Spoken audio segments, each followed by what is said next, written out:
Thank you. Thank you for having me. The album, man, it's one of those things that it's taken us a little bit of time to put together. You know, we had some transition in the bands. We were kind of going from, you know, a band that was doing a lot of like, you know, cover sets or sort of mixed cover original sets and like, you know, bars and that sort of stuff to, hey, we're really trying to kick this up a notch and do this, you know, at a higher level. And that, I think, was sort of that transition when Jukebox Gypsies, the first album, came out to where we are now. It was kind of a very transitory period, and a lot sort of changed in the band and, you know, around the band. But the only thing that stayed the same was sort of the dream and the goal, you know, so that was able to sort of be our shining light in what we went to, you know, with this record and stuff. So I, you know, joined the band just as they were releasing the first record there.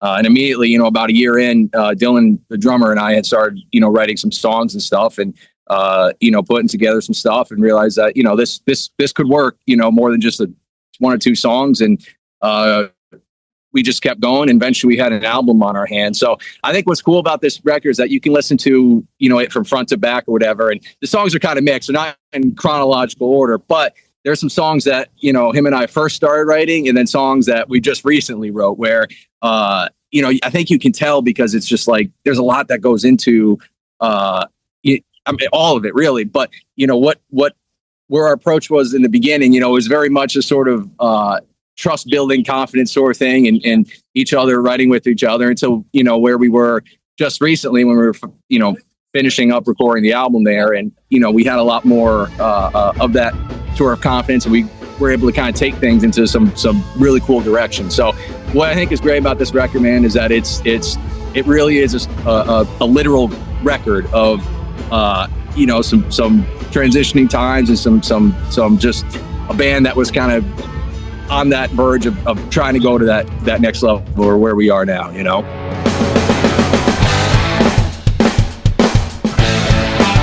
It varies. You know, I think sometimes, it'll be a lot of times it's a little nugget, like a little small piece, whether it's a little riff, a little lyrics or a concept or something. You know, Dylan does a lot of he does all the lyrics and I do the music. So sometimes it's okay. I got this, you know, from my end, I got this concept for a riff or whatever, this song concept that I want to try to explore, and I'll, you know, demo it out into Logic or my computer, you know, with an interface and on, you know, wherever I am and stuff. And I'll try putting some, you know, MIDI drums to it and kind of, you know, putting sort of some ideas together there. And then, you know, I'll send it to him, or vice versa. And the other way, Dylan would be, you know, say, I kind of have this song that's, you know, in this sort of vein or in this sort of style, you know, do you have any riffs like that? And I, you know, have a pretty far backlog catalog of song ideas, riff ideas, and all that sort of stuff that I put together. So it's, you know, 90% of the time I'm able to be like, yeah, I got something. It probably needs some revisions and whatnot, but I got something from 6-7 years ago. For example, Novocaine, some of the riffs, some of the parts from that, I remember I found an old voice memo on my phone from like 2018 or something. So, you know, a lot of that has been stuff that I stored away and just was looking for the opportunity, like this band, to bring it out and write it. So it varies. Wherever the inspiration is, you know, it's one of those things that like, you can't really force it. You know, I think when you try to force it, you don't really end up most of the time, you don't end up super happy with the product at the end. So it's got to be something that when it's there, you have to run with it, you know? So wherever our antennas are always open, always receiving, you know?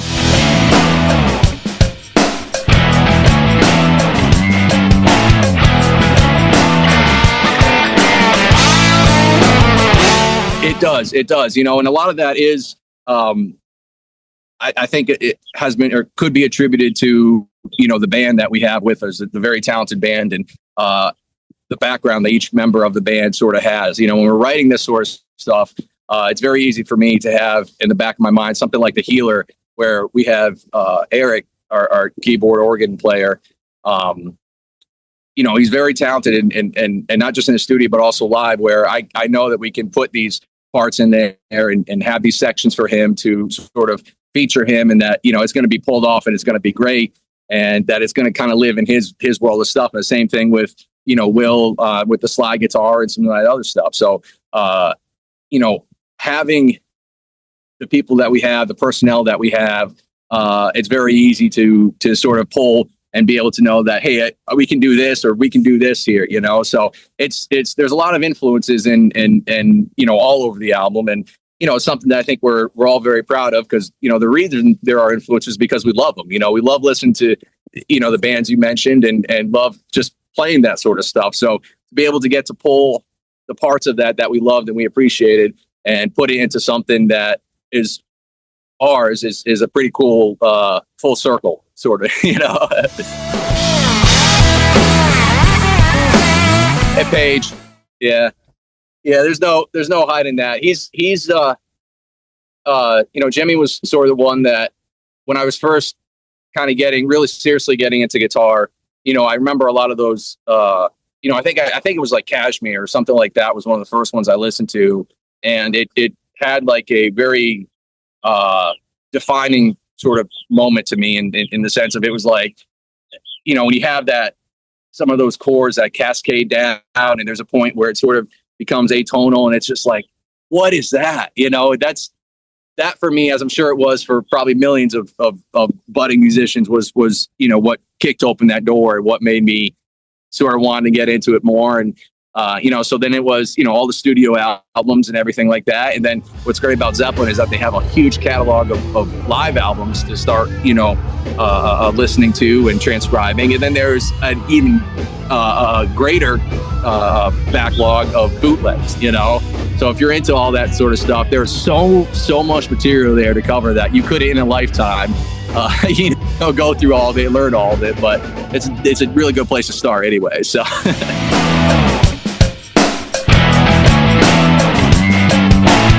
We'll try again.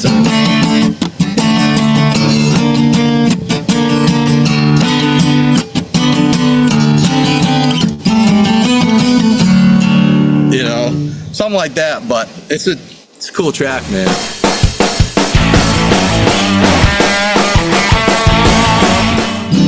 This one here, this one's cool. This is a Gibson J45. Now it's a studio, so it's one of their, you know, some more entry level ones.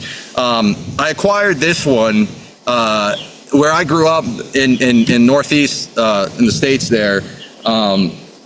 There was a guy who owned a production backline company. So he had everything from lights, PAs, basses, drums. He had everything. So whenever you go to a festival, people would hire this guy to come, and he would provide all the backline.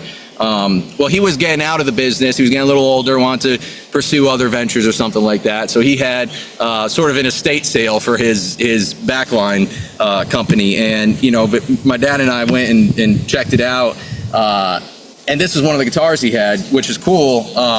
Because it's got, you know, the built-in, I'm guessing it's a Fishman, if I had to guess, pickup with it, with just a volume and tone, so real simple. But what I really like about it is, and I don't know if the light will get it, but it's almost got this sort of walnut color finish to it. So it's got a little like gray to it, which looks beautiful. But what's really nice too is that it sounds really good through, you know, like a regular radial passive DI, like your stock one you're going to use anywhere, any sort of acoustic gig.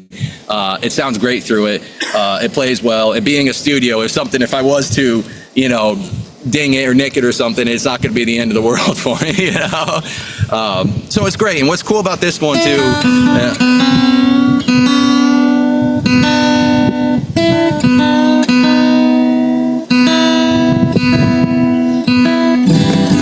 so this one I keep, and also with this one over here I'll get into, this is into open G6, which is what I keep this at, which is essentially just open G with the high E still tuned. So you only bring the A down to a G and the low E down to a D, or in this situation somewhere near it. But what's great about that is that it allows me to do, it was something that sort of came about.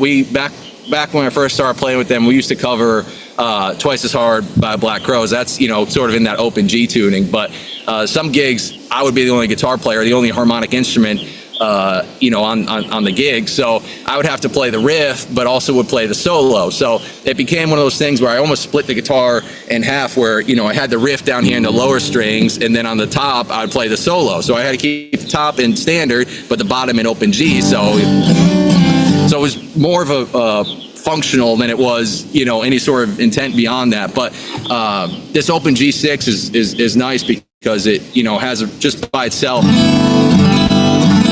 has a very rich sound to it with that, you know, some of those overtones and whatnot. But that's also the tuning that a good number of songs on the record are played in. Both the acoustic, Olivia Lane and Ruby's Reckoning, and also Make It, which was played in A6 with the capo on the second. But I'll give you a little bit of one of these songs if you'd like, you know. But here's Olivia Lane.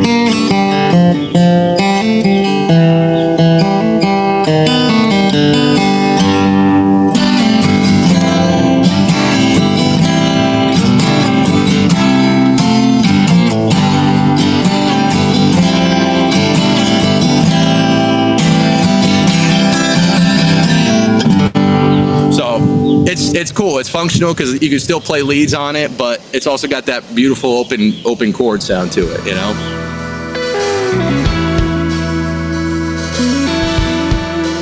It has something to do with just, it's almost like the guitar was almost meant for it, you know? I mean, I understand with the way it's all broken up, the standard is the way to go, but it's just something, you know, you do those open G, open A's, and then, you know, open D, open E, and drop it down wherever. Like, you know, Keith Richards got it right. When he went into open G, took that low 6 string off and just hit, you know, just did that. I mean, that's it. You know, what more do you want, you know? So that sort of influence came from sort of the Crows and the Stones in that sort of way. So I try to kind of balance that sort of open stuff, which, you know, Page did too, but try to balance some of that with more of the riff side of the Zeppelin stuff, and somewhere between that marriage is where we lie, you know?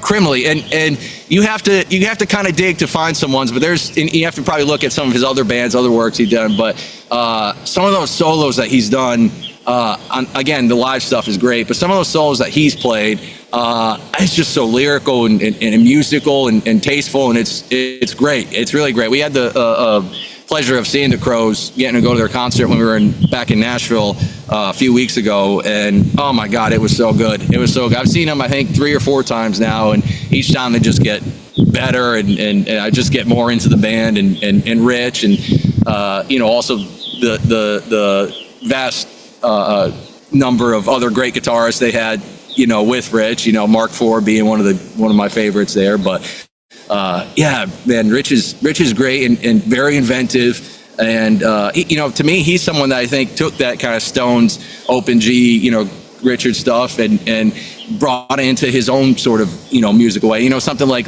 She Talks to Angels, which is in, you know, open E, you know, and again has that same Keith Richards sort of approach to some of that stuff, you know, with the sus chords and all that. So yeah, man, it's just great stuff. It's cool stuff too, you know, when you really dive into it, because it's so simple, but it's just sounds so huge and so just full, you know.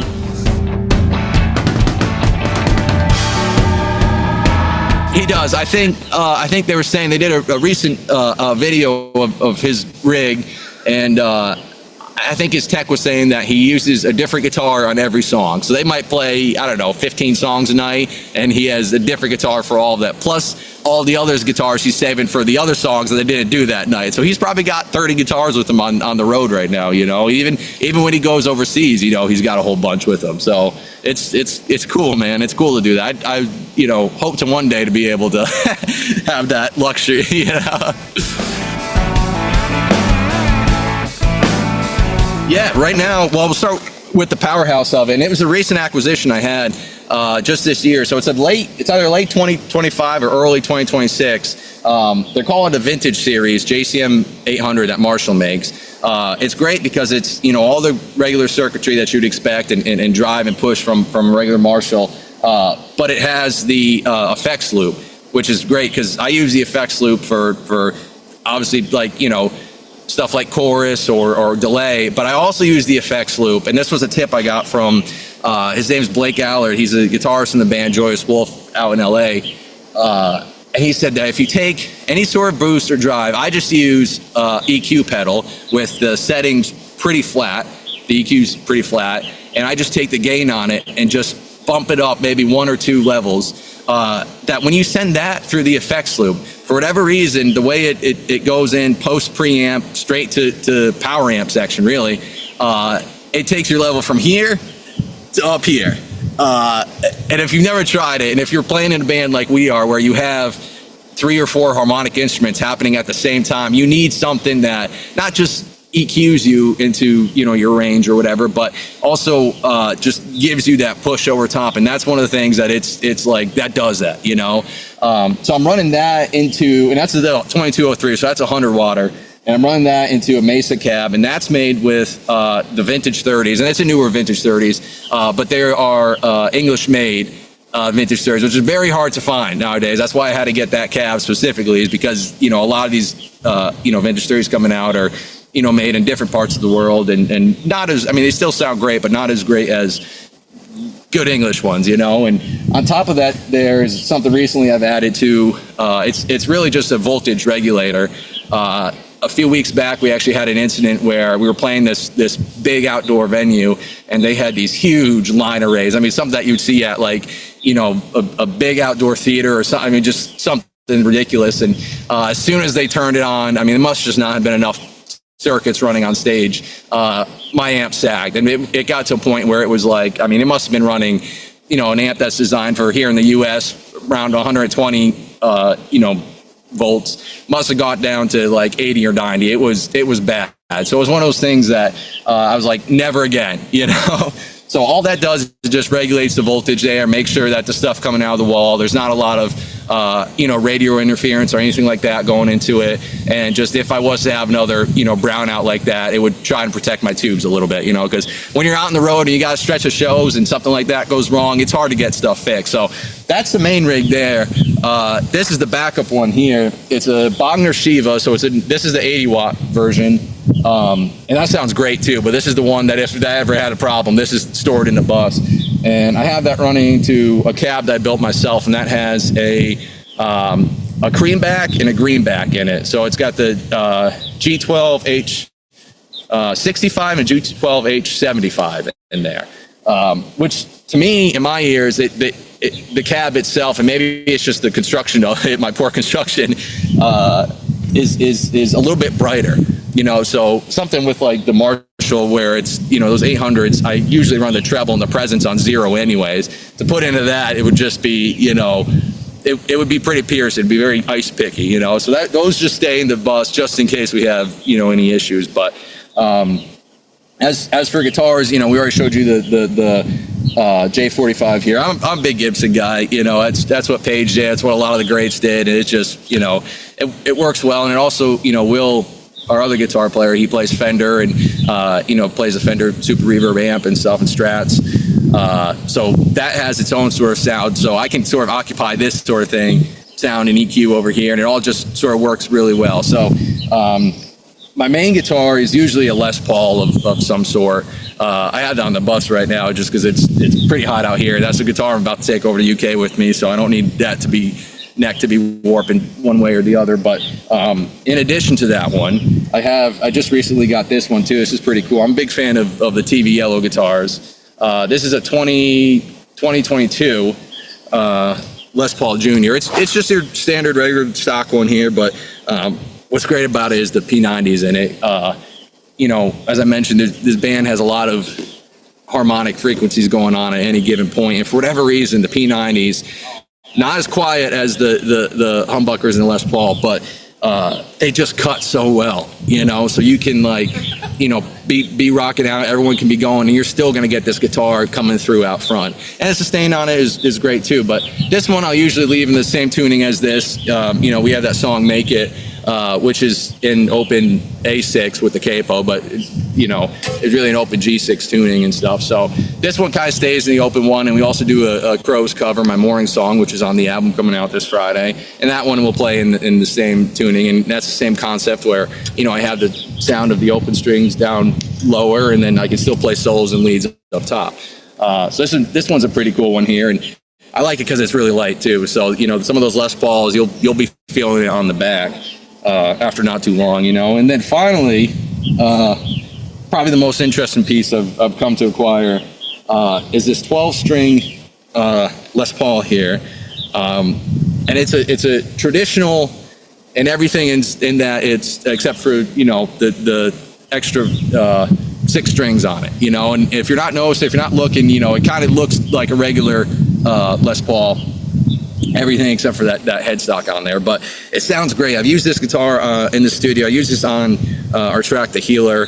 There's that guitar break section, you know, about halfway through post organ solo there, and it just needed that 12-string sound, and this is a guitar I've used a bunch of times, so we brought it in and used it. It's great. It only has that one song that comes out for each night, but that's all it needs. You know, the 12 string is one of those things that if you use it too much, it can become like overbearing. So just having it once or twice is pretty cool, you know. And you got to do, you know, the whole page thing too when you play it, you know, lifting it up and everything. But it's a great guitar, man. It's got I think these are either custom. I think these are custom buckers in it, and you know, it sounds great. The middle position sounds great. It's got a very kind of low mid sound where it's not, you know, sometimes some of those like Rickenbackers or stuff just gets, you know, can get really harsh. And again, playing through something like the 800 that has such a, you know, so much presence and treble to it, you know, this is balances that, you know, really well. So it's a cool guitar. It's a 2012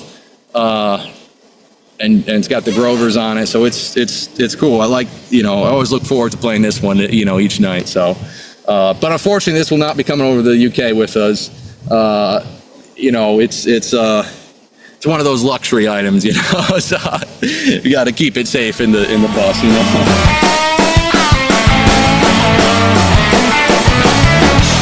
No, if I don't have to, then I won't, you know, one of those sort of deals. But I promise the show will still be just as good, even though, you know, you can just, if you come to one of our shows, you can just imagine the extra 6 strings there, you know, and it'll be all right, I think.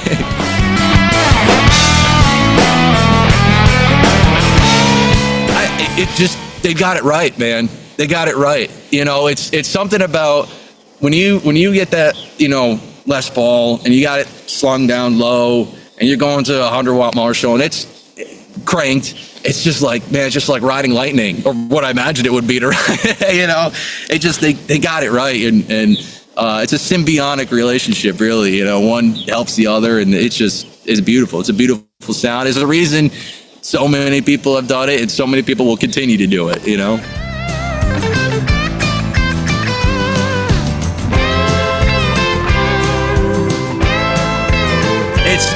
It's there, man. It's there, and I never really run, you know, at full preamp gain. I mean, I certainly will crank the preamp, and I feather the power or the master volume just about to 1, and that's about as where the sound guys start looking at you, giving you like, all right, you know, it's got to come down. But and recently I just started to, you know, I got into pedal circuitry and stuff, and went back to the beginning of it with, you know, the Electro Harmonics, the LPB1, which is like that linear power boost, and all it is just uses transistors to just, you know, clip that signal a little more. And I recently acquired one, and I've been using it as, you know, less of like a boost and a drive, and almost more of an EQ. You know, I kind of get it set at line level, amplitude wise, but it just has enough of that, you know, bring out just a little bit more of, it's not high end, but it's just a little bit more clarity and articulation in some of the stuff I do. And, you know, it sounds great, and it's just one knob, you know, so I love simple stuff, you know, because you got so much else going on that, you know, when it's only one thing that's less to, you know, mess up, you know.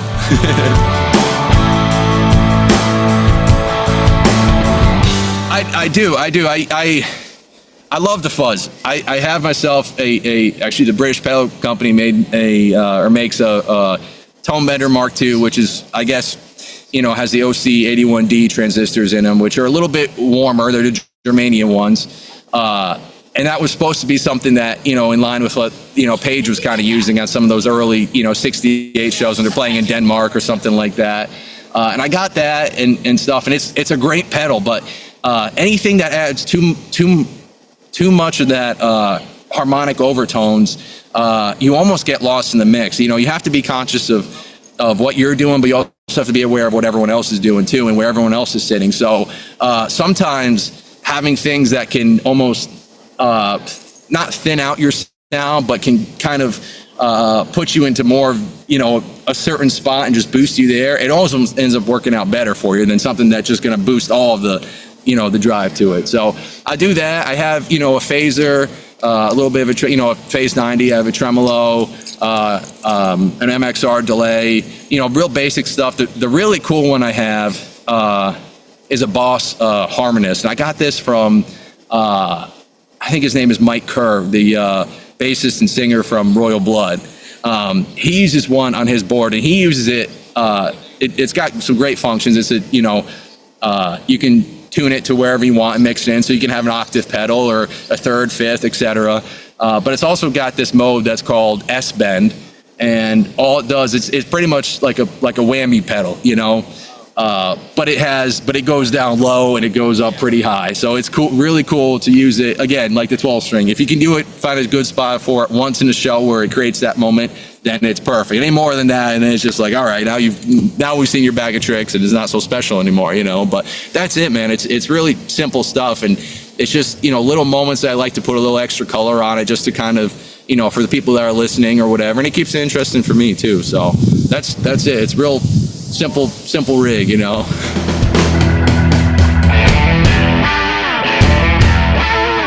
So I use Ernie balls. I use Ernie Ball 9 to 46s on all my 6 strings. The only 12 string packs we really have available over here are the Diodario 10 to, I guess, 46s and 12 string packs. The acoustic I use Martin, I believe they're 11 to 52s is what I usually use. And it's funny, but I usually just go with the cheapest pack I can find, because we're playing all these shows, and especially during the summer, you're sweating a lot. So these strings, even if you were to buy like NYXLs or something really expensive, you got to change them every couple days, So to me, Ernie Ball is most cost effective. And what's pretty cool too is that when you flip that orange pack over or whatever, and it says Eric Clapton, Jimmy Page, and then you have a list of about 150 other very influential artists on there. It's like, why would you go anywhere else? If it's good enough for Jimmy, it's good enough for me.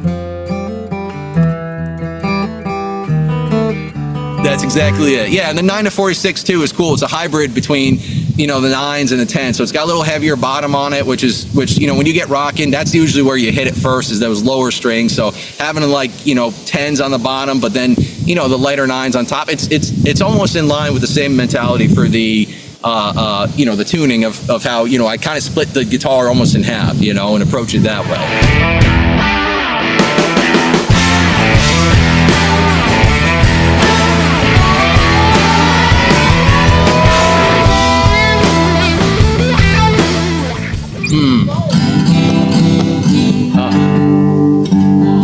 Which one do I?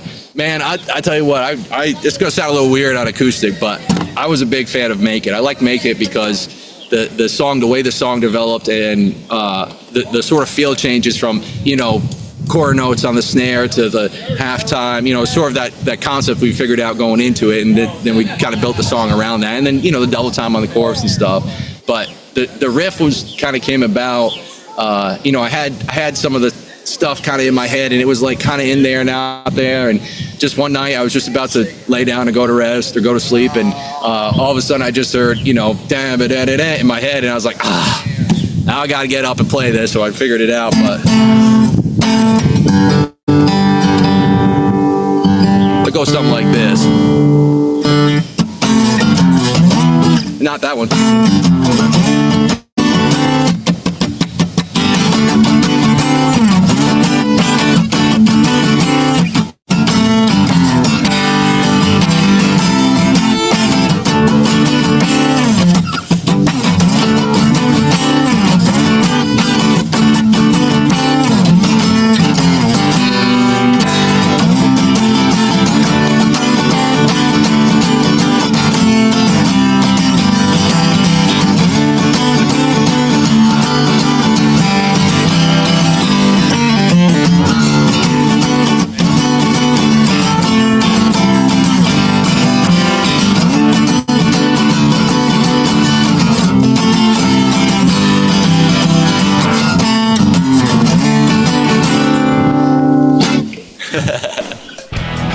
Yes, sir.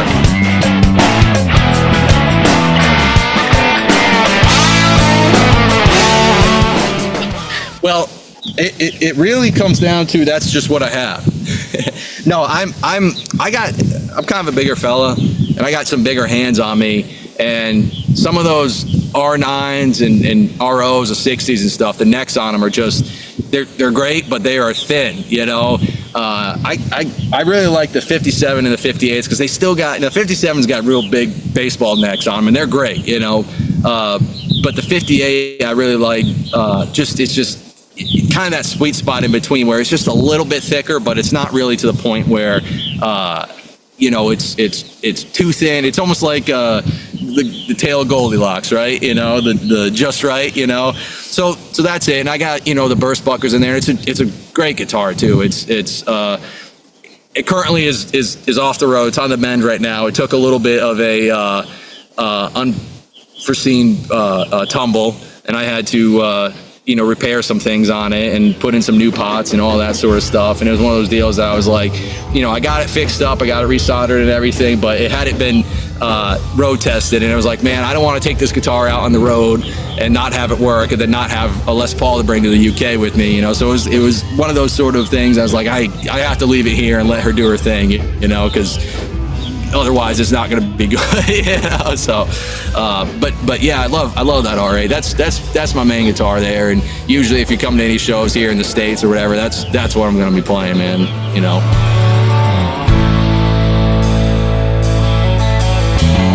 I would, yeah, if money was no option, yeah, I would have each one of those. I just recently have been getting into like 54s, you know, with the P90s and the single tailpiece, the wraparound tailpiece. I saw a video of Mark Ford from the Crows playing. I think it was in Italy in like '95 or something, and he's got, it looks like a black one with the twin white P90s and maybe P100s, I'm not sure, but and then he's got the tailpiece, the single wrap tailpiece or whatever over top of it. It's just a cool guitar. And you know, Jeff Beck just had that Oxblood one, which is kind of that 54 sort of conversion stuff, and that's just a good look to it. Again, with the P90s is great because you're gonna, whatever mix, whatever environment you're in, you're gonna cut with that. It, like, you know, so it's great to have that. So I would definitely anything Gibson, really.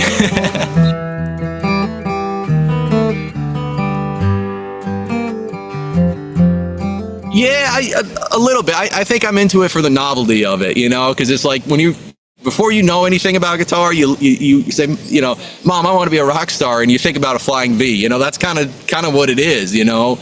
But it's one of those things that, you know, maybe one day, you know, if I have that and that becomes available, maybe I will. I know that on that Rich Robinson video, he's got a couple of those V's, and you know, he has one from a guy, I think he's out west in LA or something like that, or just recently moved, but called Black Volt.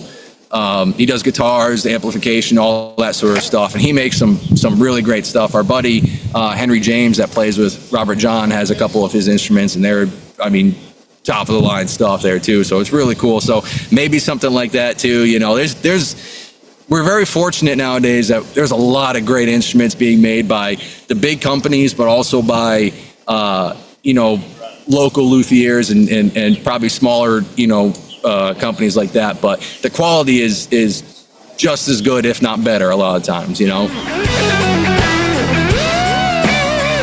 Oh man, they're cool because they got, some of those got those like mini humbuckers or whatever, which is a whole sound on its own. So that is, you know, I've played them before. The only thing that's kind of wonky with me is just the neck is so long on it, or the body, or the way it's designed that it almost wants to, like, you know, go down on you like that, you know. So you'd have to, like, I'd have to like probably put some lead tape or something on the back to hold it up, you know, to keep it from tipping on me. But those are cool guitars, man.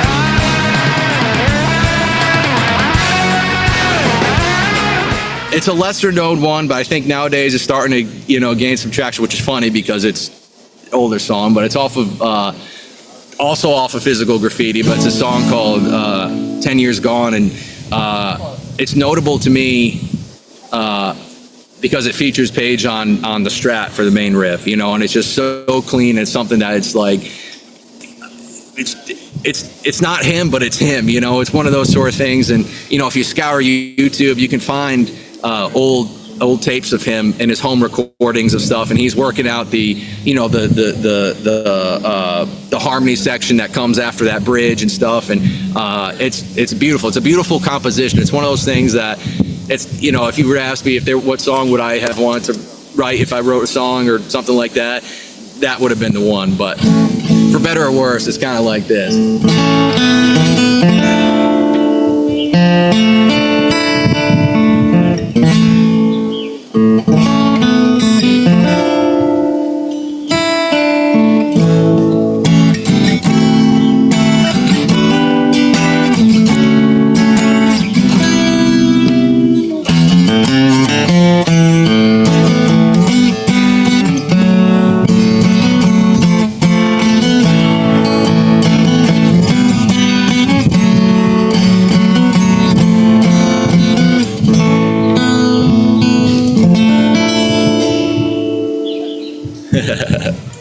Yeah, real beautiful.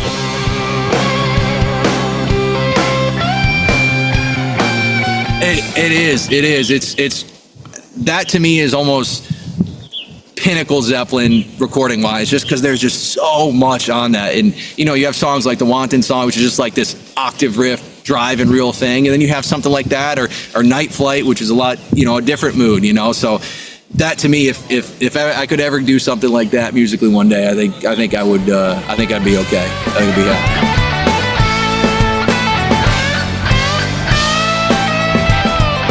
Thank you, and I appreciate that. I think there's a lot of different moments that I really like. I like Olivia Lane for some reasons. I'm also a big fan of Nothing Left to Say, which is the last single we just put off of it a month or so ago. And that one's cool. That one was sort of, when I was coming in to write it, I was like, man, I kind of want a song that, as like I visualized it as sort of like an opener in a concert, and it has effectually become, our set opener. But it just, the way it hits those first two notes and stuff, it's just unapologetic, and it's just kind of just, we're here, and this is what we're doing, one of those sort of things. But there's some cool elements to it. There's a bridge section that, kind of goes off some of those Hendrix, kind of fills and sort of that. And then it's got the classic solo. And then there's some cool fills at the end where if you listen to it on headphones or any sort of stereo environment, you get a lot of sort of panning back and forth, which is a little piece of ear candy for the listeners. But I think that one's a great one too. That one I really enjoyed. And, we released it on, a few months ago, and it's doing very well on the streaming services and all that. So that's all you can hope for, really, is that people appreciate it as much as you do. So, yeah, man. We've been very fortunate in that people have appreciated it, and every time we put something out, we've gotten a lot of very kind comments, back from it. And that's not why we do it, but it certainly makes you feel like you're on the right track to some things. Yeah.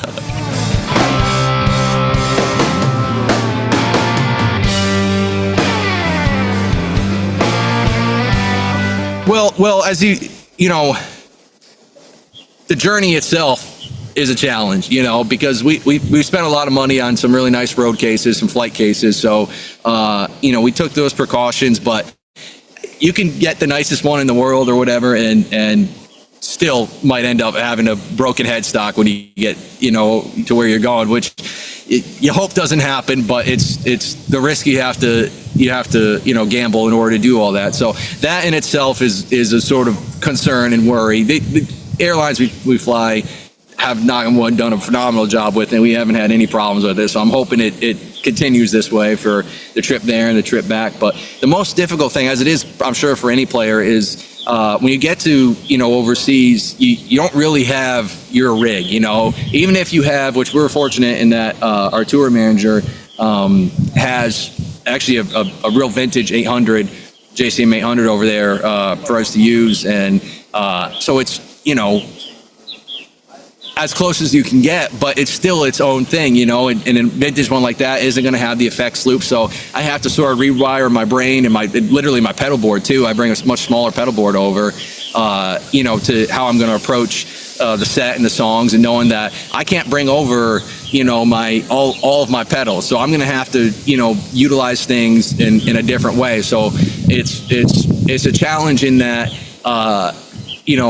at least for the first show or two, or probably before that, the flight over, I'm going to be, going through the set, thinking about, okay, where do I have to put this? Where does this have to go on? Where does this have to come off? And that's the same for any of us, any of us that are borrowing gear or have backline gear or stuff like that. I mean, that's the sort of challenge to it. But just as it's a challenge, it also makes it fun and interesting. It kind of keeps you on your toes a little bit. And anytime I think, you're able to introduce something new or make you think about the set or your songs in a different way, there's a good chance that something really cool is going to come out from the end of it. So that's the hope of it all, is that it, something new and exciting for us is sort of, fruits from something like that. So that's it, man. But again, the guitar makes it over one piece and everything else will fall into its own place.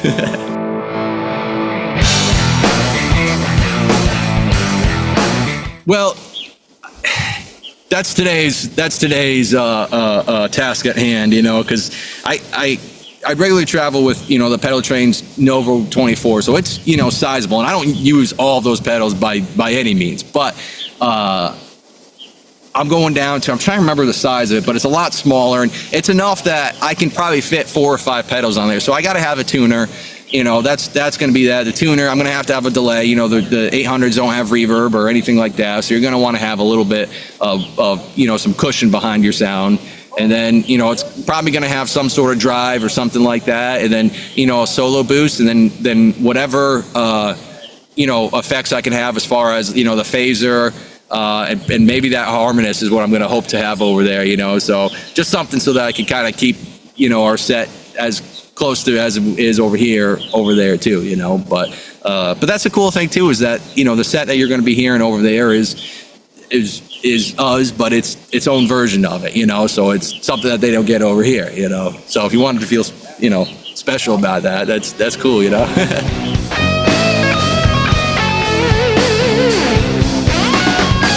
No, sir. It's all analog. That's that's not a a hill I'm gonna die on or anything like that. I think if it sounds good, then it's good, and we'll just leave it there. But and I see the benefits to both sides of it. But it's just that's to me when I listen to these Zeppelin bootlegs from '71 or whatever, '73. That's what he was pretty much straight into a super lead or basement or whatever. But so that's that tone that you go for. And even the Crows to this day, I mean, our majority of their stuff is all analog and stuff. So it's like if you want that sound, you gotta approach it that way. So.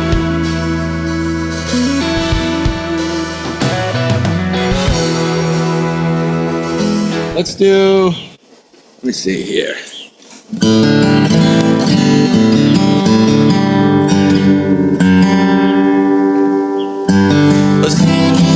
That's a little bit of our song Ruby's Reckoning. It's cool because it was kind of a more of a country sort of twang to it, but it's got a lot of cool acoustic parts into it there that are kind of in that country blues, Appalachian blues sort of thing, and it blends the line between straight blues and sort of that major blues sort of stuff. So there's some cool little licks in it here, but.